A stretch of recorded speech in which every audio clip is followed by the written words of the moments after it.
Bonjour à toutes et à tous, et bienvenue à bord de Chemin de Fer, le podcast qui vous transporte dans les coulisses de la SNCF. Je vous souhaite un bon voyage.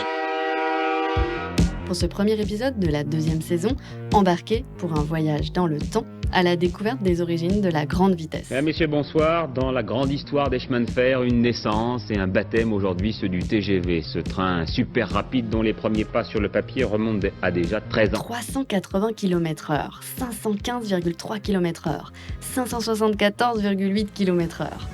Le record du monde est pulvérisé. 574,8. 3 dates, 3 records du monde. 1981, 90 et 2007. Mais en fait, le projet de grande vitesse date déjà des années 60. Revenons sur ce siècle dernier de progrès techniques, de course contre la montre. Si le chemin de fer voulait reconquérir les voyageurs, il devait gagner du temps sur le temps. Le TGV ne s'est pas imposé de manière évidente. La concurrence est forte. À cette époque, la voiture symbolise la liberté. Air Inter fait décoller ses premiers avions, symbole d'évasion. Le Concorde est réservé à une élite. Alors, pour faire face à tout ça, la SNCF doit impérativement innover. C'est là, en décembre 66, que l'entreprise crée son propre service de la recherche. Premier dossier au nom de code C03. Mais qu'est-ce que?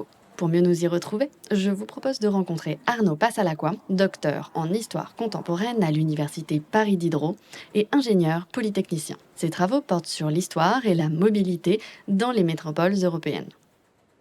Arnaud Passalacqua, bonjour. Bonjour. Pourquoi était-ce si important à l'époque d'aller plus vite ? Et est-ce que vous pouvez revenir un petit peu sur l'histoire de la vitesse ? C'est très important de revenir sur l'histoire de la vitesse aujourd'hui, parce qu'on est dans un monde qui semble avoir atteint ses limites. Et parmi les limites qu'on pose, il y a celle de la vitesse. Et donc revenir sur comment on a construit cette accélération du monde et comment elle passe par des records de vitesse et par la recherche de grandes vitesses ferroviaires me semble très important aujourd'hui. Il faut prendre conscience du fait que avant l'utilisation des énergies fossiles, avant le charbon en fait, on n'allait pas très vite. Et on allait à cheval au galop, on allait sur les canaux avec éventuellement des bateaux où dans le sens du courant, on pouvait aller à 20, 30 à l'heure, mais on ne pouvait pas aller plus vite. Et même les personnes les plus puissantes, je peux prendre l'exemple de Louis XIV, ils ne pouvaient pas aller plus vite que ça. Mais revenons aux années 60. Le chemin de fer a dû réagir face à l'essor de l'automobile. En 20 ans, le taux d'équipement des ménages a triplé. Il passe de 21% en 1953 à plus de 64% au milieu des années 70. On est en plein dans la période des 30 Glorieuses. Un contexte économique qui joue beaucoup dans l'accélération de ce projet, mais qui ne fait pas tout non plus selon l'historien. Donc les 30 Glorieuses, c'est une étape, peut-être une étape d'accélération dans l'accélération, mais ce n'est qu'une étape d'un grand processus d'accélération. Le TGV va nous montrer qu'il s'agit d'accélérer le système, mais ce qui est intéressant, c'est d'essayer d'accélérer le système tout en gardant le système ancien. C'est-à-dire le TGV, sa grande caractéristique, c'est d'être compatible avec le réseau ancien, et il va accélérer par une nouvelle infrastructure, tout en se coulant dans l'ancienne infrastructure, qui n'est pas dessiné pour des grandes vitesses. Le réseau du 19e siècle, il est dessiné d'abord pour de la marchandise et des trains lourds et lents. Et le TGV, lui, il va, avec cette focalisation sur la vitesse, nécessiter une nouvelle infrastructure fondée sur la vitesse, mais il va aussi être capable de rouler plus lentement sur le réseau hérité. Pourquoi était-il si essentiel de relier rapidement Paris-Lyon et Paris-Lille ? Vous êtes arrivé à Paris-Nord. Assurez-vous de n'avoir rien oublié dans le train. Plutôt que de moderniser les lignes existantes, pourquoi se pencher vers une solution plus radicale ? En créer de nouvelles. L'essentiel du trafic est porté par la ligne Lille-Marseille, qui passe par Paris-Lyon au cœur. C'est la partie est de la France, c'est là qu'il y a l'industrie. C'est toujours la fameuse coupure entre l'est et l'ouest de la France. Et c'est là aussi où on va avoir progressivement du trafic de voyageurs, notamment touristiques, etc. Donc les gros trafics sont là. La ligne historique dite du PLM, Paris-Lyon-Méditerranée, fait Paris-Dijon-Lyon et puis continue vers la Côte d'Azur. Cette ligne, elle est très chargée. Elle est chargée de trains de voyageurs et de trains de marchandises, premièrement. Deuxièmement, sur cette ligne, sur le cœur Paris-Lyon, on a des projets autoroutiers qui vont être décidés au début des années 60 et qui vont se concrétiser en 70 avec l'inauguration de l'A6 par Pompidou. Rapidement, en fait, on voit que la voiture va constituer une concurrente au train sur Paris-Lyon pour les voyageurs, peut-être pas encore pour les marchandises, mais progressivement pour la marchandise. Donc le système devra réagir. Et puis, il y a aussi l'avion qui trouve une place sur Paris-Lyon, et puis sur Paris-Marseille, qui voit son essor croître. À ce moment-là, le monde ferroviaire doit réagir sur cet axe-là. Et justement, en fait, le choix se pose entre moderniser la voie classique du PLM par Dijon, ou alors en faire une nouvelle, de vider l'ancienne et de rendre possible plus de circulation sur l'ancienne pour les marchandises. Donc en fait, c'est une façon de libérer de la place, des sillons ferroviaires, comme on dit, pour les trains de marchandises, en anticipant, ce qui ne va pas arriver du tout, une croissance de la marchandise. En fait, la marchandise atteint son maximum en 1974 et depuis lors n'a fait que chuter. Du coup, le choix entre moderniser l'ancienne et aller sur une nouvelle, il est aussi lié au fait qu'on va libérer dans l'ancienne de la place pour les marchandises.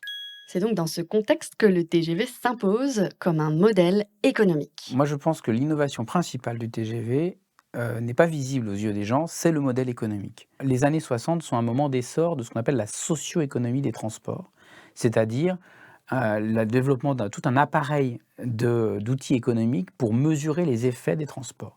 Les gains de temps, les coûts évités en raison de la sécurité améliorée, et ça va être rentable parce qu'il y aura moins d'accidents sur la route si on met les gens sur le train.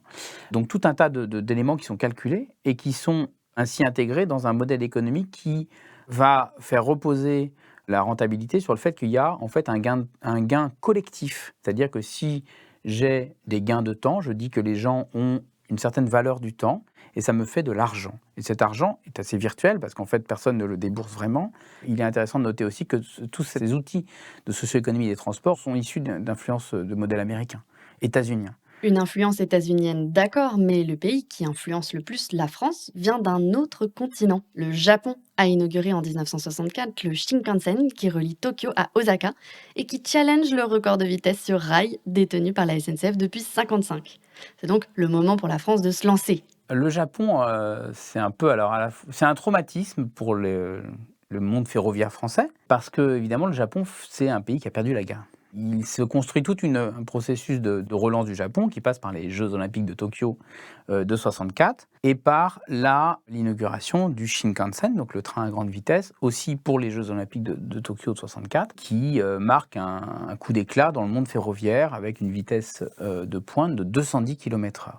Voie nouvelle. Ils ne pouvaient pas le faire sur leur ancien réseau. Ils ont reconstruit ça à une époque aussi où la voiture n'était pas encore très démocratisée au Japon. Donc très rapidement, les gens ont pris l'habitude de prendre le Shinkansen dans un endroit très dense avec beaucoup de demandes.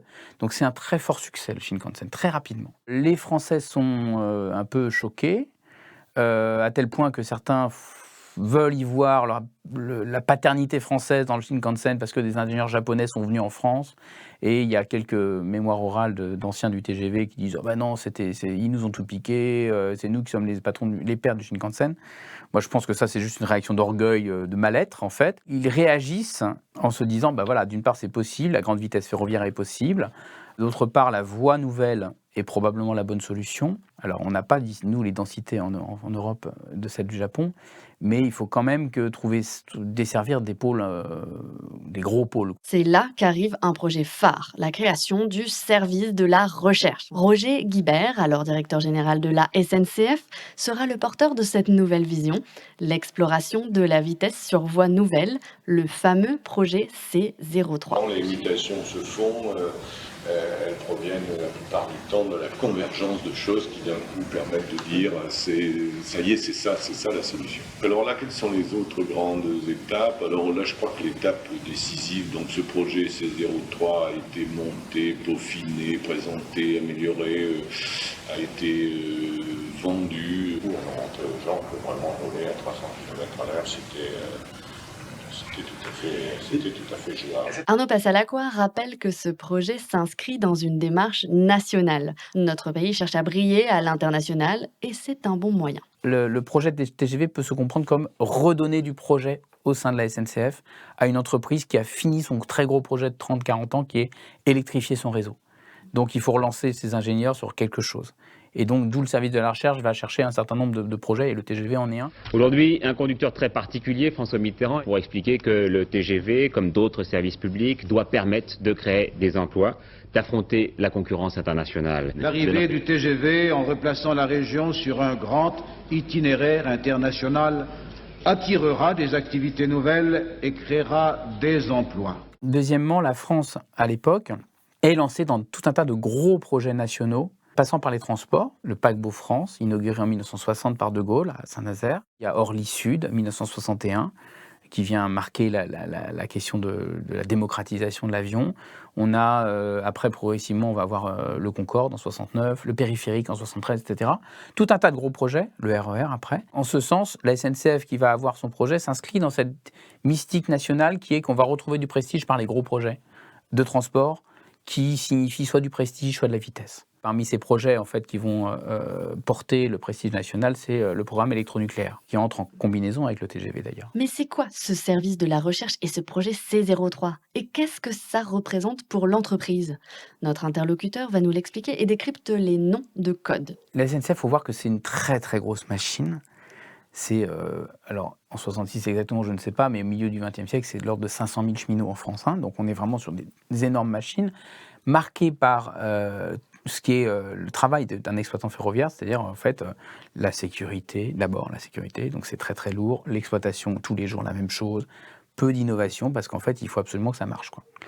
Et donc ça c'est vraiment la logique globale de ces grosses machines, très pyramidales, comme les compagnies anciennes hein, du 19e siècle, sont des structures extrêmement pyramidales, donc très structurées par des grands services traditionnels, la voie, la traction, le matériel roulant, etc. C'est peu propice à l'innovation. Par ailleurs, c'est une machine qui, d'une part, se voit concurrencée par l'extérieur, par la voiture, par l'avion. Donc, en fait, l'idée de Guibert, c'est de se dire, pour relancer ma machine, il faut que je crée une sorte, on appellerait ça aujourd'hui une équipe projet, c'est-à-dire une équipe capable de travailler autrement que la façon pyramidale, capable de faire de la transversalité et de l'interdisciplinaire, on dirait. Hein. Le turbotrain résulte du mariage de deux techniques très différentes, la technique ferroviaire et la technique aéronautique. Et donc, il crée ce service en 1966 avec l'idée qu'on va y mettre des gens capables d'avoir l'expérience quand même de la voie, du matériel, etc.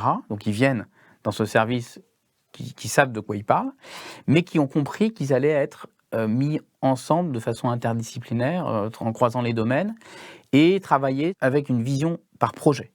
Donc on a tout un tas de projets qui sont classés en grands thèmes A, B, C, D. Il y a le C02 qui est l'aérotrain par exemple, le C03 qui est ce TGV. Les projets A, c'était les projets d'amélioration de l'existant. Les projets B, c'était la socio-économie des transports sur le ferroviaire. Les projets C, c'était amélioration sur voie nouvelle. Et les projets D, c'était socio-économie en général des transports, pas que le ferroviaire. Vous avez déjà entendu parler de l'aérotrain? Eh bien, c'est le C02. Alors, en quoi l'aérotrain a-t-il influencé le projet C03? Cet aérotrain qui se déplace sur un matelas d'air à quelques centimètres du sol, est-ce la réalité d'aujourd'hui ou celle de demain? Il a échoué. On va voir pourquoi. L'aérotrain, c'est le C02, donc c'est un projet concurrent au sein du service de la recherche. Il n'y a pas de doute, la SNCF est impliquée dans l'aérotrain, mais elle n'est pas toute seule, il y a aussi Bertin. Et puis l'aérotrain, c'est l'idée d'une hybridation entre le monde aéronautique et le monde du transport guidé, puisqu'en fait, ce n'est pas des rails, mais c'est un rail en béton, monorail en béton. La France n'est pas la seule à chercher dans ce sens, il y a aussi une version britannique, et il y a, dans les années 70, il y aura des essais aux États-Unis aussi. Hein. Alors l'aérotrain, il a poussé vers la vitesse. Venu de l'avion, c'est lui qui pousse vers la vitesse, mais il n'a pas saisi ce que le TGV a bien saisi, c'est le côté collectif, démocratique, massifié.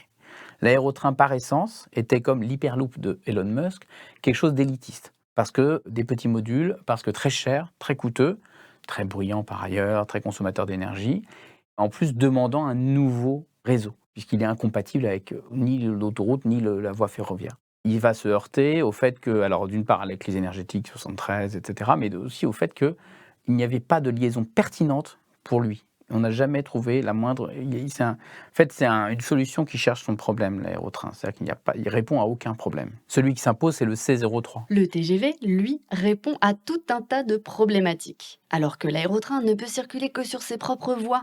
Le TGV est compatible avec le réseau classique. Cela veut dire qu'il circule à très grande vitesse sur les voies nouvelles et poursuit sa route à vitesse normale sur le réseau existant. C'est ce qui fait que le voyageur n'a pas besoin de changer de train. En plus, l'aérotrain marche au pétrole. En 1974, le choix est fait.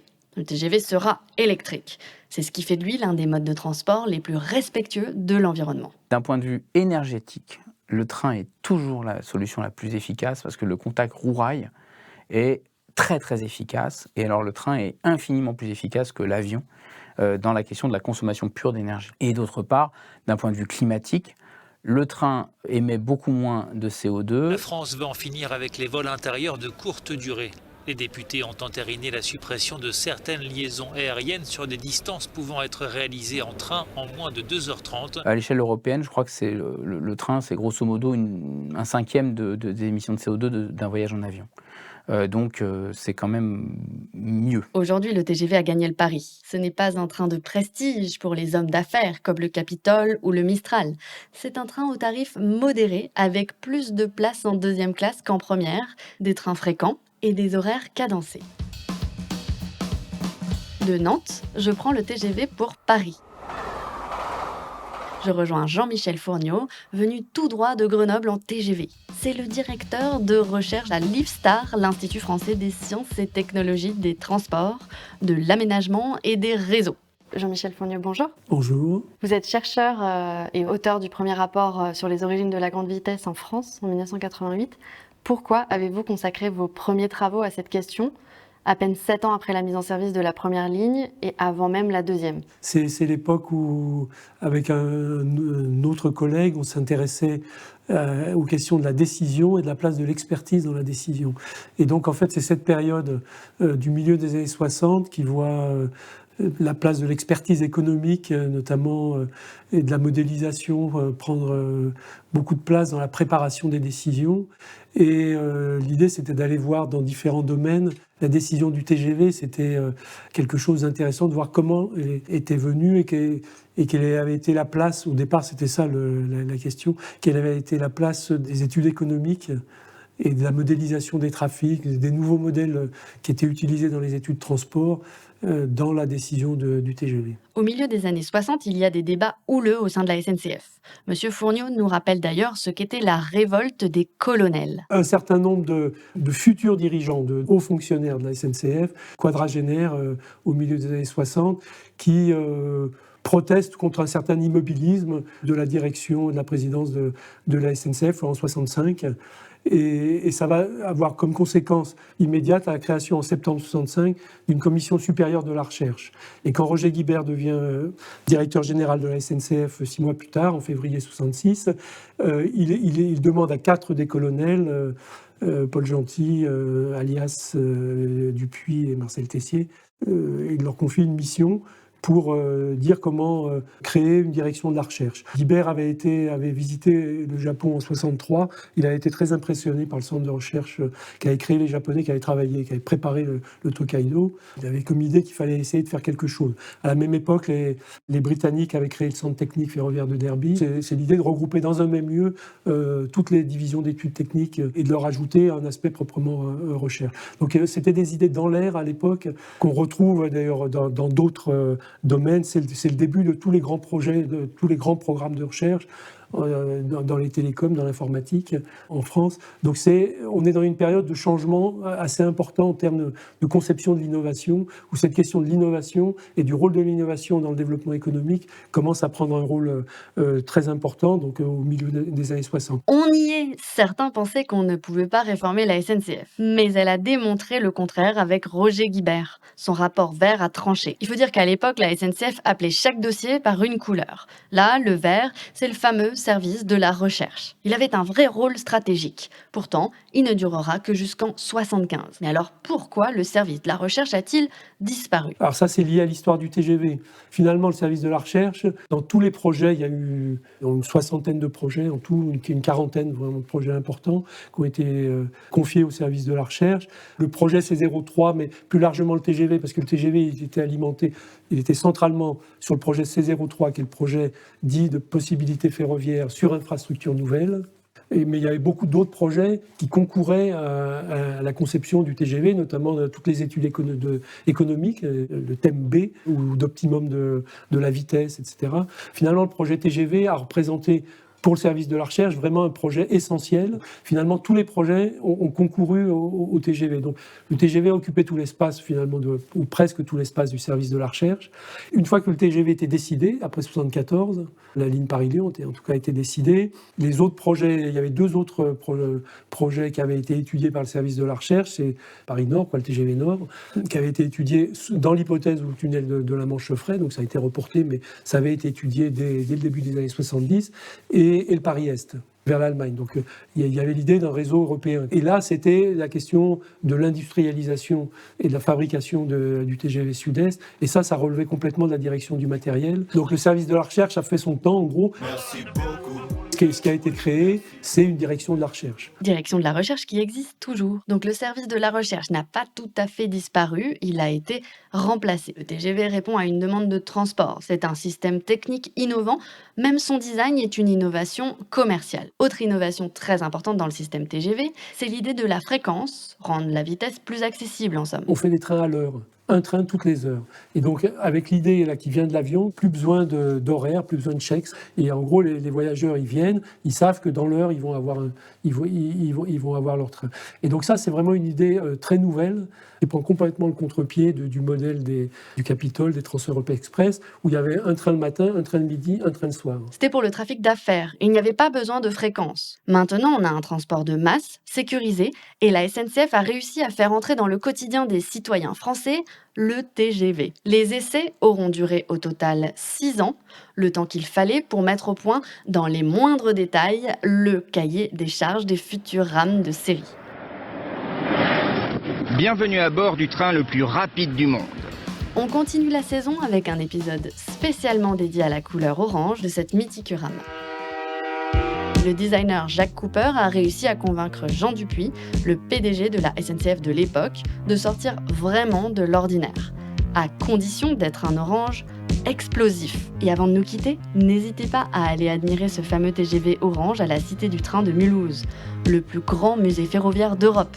Les rames 16 et 85 y sont exposées à l'automne 2021. À très vite pour de nouvelles aventures sur les rails.